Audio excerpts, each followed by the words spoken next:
Learning hub channel में आपका स्वागत है दोस्तों। आज हम मौर्य साम्राज्य से परीक्षा में जो पूछे जाने वाले महत्वपूर्ण प्रश्न हैं वो आपके साथ शेयर करेंगे। इससे पहले दोस्तों हमने मौर्य साम्राज्य डिटेल में पढ़ा था। अगर आपने नहीं देखा है तो डिस्क्रिप्शन में दिए गए लिंक में जाकर आप देख सकते हैं। चलिए स्टार्ट करते हैं। क्वेश्चन नंबर 1 है दोस्तों, चंद्रगुप्त मौर्य का पुत्र कौन था? तो दोस्तों चंद्रगुप्त मौर्य का पुत्र था बिंदुसार। ऑप्शन नंबर ए इसका आंसर हो जाएगा। क्वेश्चन नंबर 2 है, कौटिल्य प्रधानमंत्री थे। तो दोस्तों वो चंद्रगुप्त मौर्य के प्रधानमंत्री थे कौटिल्य, जिसकी मदद से दोस्तों चंद्रगुप्त ने घनानंद को पराजित कर मौर्य साम्राज्य की नींव डाली थी। क्वेश्चन नंबर 3 है दोस्तों, सांची का स्तूप का निर्माण किसने किया था? तो दोस्तों उसका निर्माण किया था अशोक ने। ऑप्शन नंबर सी इसका आंसर हो जाएगा। क्वेश्चन नंबर 4 है, निम्नलिखित में से अशोक के किस अभिलेख में बौद्ध ग्रंथों का उल्लेख किया गया? तो दोस्तों भाब्रू का जो उनका अभिलेख है उसमें बौद्ध ग्रंथों का उल्लेख अशोक के द्वारा किया गया है। क्वेश्चन नंबर 5 है दोस्तों, निम्नलिखित में से किसकी जानकारी अशोक के शिलालेख में मिलती है? तो दोस्तों अशोक के शिलालेख में अशोक के जीवन के बारे में भी पता लगता है, उसकी आंतरिक जो नीति थी उसके बारे में भी पता लगता है, साथ ही दोस्तों उसके जो विदेशी जो उसके संबंध थे उसके बारे में भी अशोक के शिलालेखों से जानकारी प्राप्त होती है। तो इसका आंसर हो जाएगा ऑप्शन नंबर डी। सभी विकल्प सही हैं। क्वेश्चन नंबर 6 है दोस्तों, मौर्य काल में निम्न में से किस विषय पर सिर्फ राज्य का ही अधिकार था? तो दोस्तों मौर्य काल में ऑप्शन नंबर बी इसका आंसर हो जाएगा खान। क्वेश्चन नंबर 7 है दोस्तों, सम्राट अशोक के समकालीन श्रीलंका के शासक कौन थे? तो दोस्तों तिस जो है उस टाइम श्रीलंका के शासक थे अशोक के समकालीन। क्वेश्चन नंबर 8 है दोस्तों, निम्नलिखित में से किसने सांची का स्तूप का निर्माण करवाया था? तो दोस्तों अशोक ने करवाया था। ऑप्शन नंबर ए इसका आंसर हो जाएगा। क्वेश्चन नंबर 9 है दोस्तों, सूची 1 को सूची 2 से सम्मिलित करना है और सूचियों के नीचे जो दिए गए कूट का प्रयोग कर सही उत्तर का चुनाव करना है। तो दोस्तों एक साइड हमें अधिकारी दिया गया है और दूसरी साइड उनको जो पद दिया गया था वो। तो दोस्तों समाहात्री दोस्तों राजस्व प्रधान संग्राहक को कहा जाता था। समनिघात्री कहा जाता था दोस्तों कोष पाल को, और संस्था अध्यक्ष कहा जाता था दोस्तों बाजार अधीक्षक को, और अंतर्वांशिका कहा जाता था दोस्तों महल के रक्षकों का जो प्रमुख होता था उसे। तो पहले का दूसरा, बी का तीसरा, ऑप्शन नंबर ए इसका आंसर हो जाएगा, और सी का चौथा और डी का पहला। क्वेश्चन नंबर 10 है दोस्तों, महान अशोक किस वंश के शासक थे? तो दोस्तों वह मौर्य वंश के शासक थे और बिंदुसार के पुत्र थे। क्वेश्चन नंबर 11, सांची में स्थित बौद्ध स्मारकों का निर्माण किसने करवाया था? तो दोस्तों मौर्य राजवंश ने करवाया था। ऑप्शन नंबर बी इसका आंसर हो जाएगा। क्वेश्चन नंबर 12 है, चाणक्य को डैश नाम से भी जाना जाता था? दोस्तों उन्हें कौटिल्य नाम से भी जाना जाता था। कौटिल्य दोस्तों चाणक्य का बचपन का नाम था। क्वेश्चन नंबर 13, चाणक्य किसके प्रमुख सलाहकार थे? तो दोस्तों वो चंद्रगुप्त मौर्य के सलाहकार थे। साथ ही दोस्तों चंद्रगुप्त के पश्चात वह उन्होंने बिंदुसार का भी नेतृत्व किया था।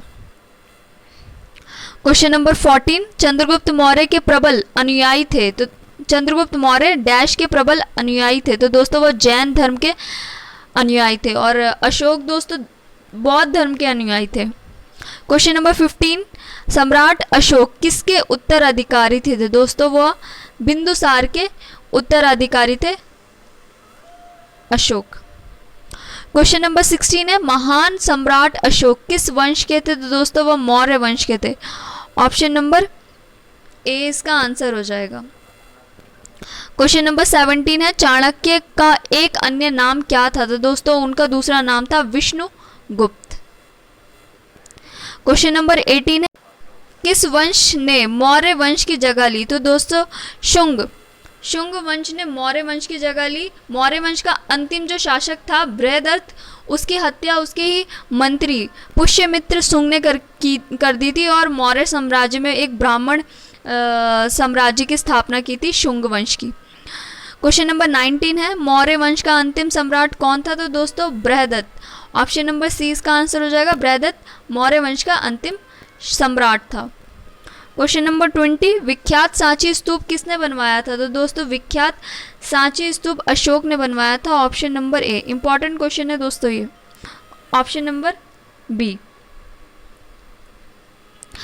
क्वेश्चन नंबर 21 है, कलिंग युद्ध का विवरण हमें ज्ञात होता है। तो दोस्तों अशोक के 13वें शिलालेख से हमें पता लगता है कलिंग के युद्ध के बारे में। क्वेश्चन नंबर 22, अशोक के निम्नलिखित अभिलेखों में से किसमें दक्षिण भारतीय राज्यों का उल्लेख हुआ है? तो दोस्तों द्वितीय मुख्य शिलालेख में अशोक ने दक्षिण भारतीय राज्यों का उल्लेख किया था। ऑप्शन नंबर ए इसका आंसर हो जाएगा।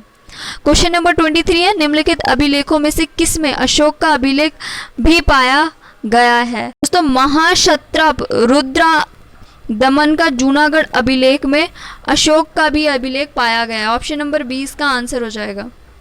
क्वेश्चन नंबर 24 है, यूनानी लेखक जस्टिन द्वारा किसे सेंड्रोकोटस कहा गया था? तो दोस्तों चंद्रगुप्त मौर्य को कहा गया था सेंड्रोकोटस। क्वेश्चन नंबर 25 है, सम्राट अशोक के राजा देशों का सबसे पहले विकुटन यानी कि डिसाइफर किसने किया था? तो दोस्तों इसका आंसर हो जाएगा जेम्स प्रिंसेप। यानी कि विकुटन यानी कि पहला बार पढ़ने में उसके अभिलेखों को किसने क्वेश्चन नंबर 25 है दोस्तों, सम्राट अशोक के राजा देशों का सबसे पहले विकुटन यानी कि डिसाइफर किसने किया था? तो दोस्तों प्रिंसेप ने किया था। इन्होंने ही दोस्तों सबसे पहले शिलालेख पढ़ने में भी सफलता हासिल की थी।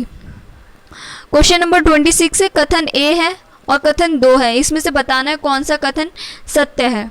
तो कथन पहला है दोस्तों, सम्राट अशोक ने मृत्युदंड को समाप्त कर दिया और अपनी सेना को भंग कर दिया।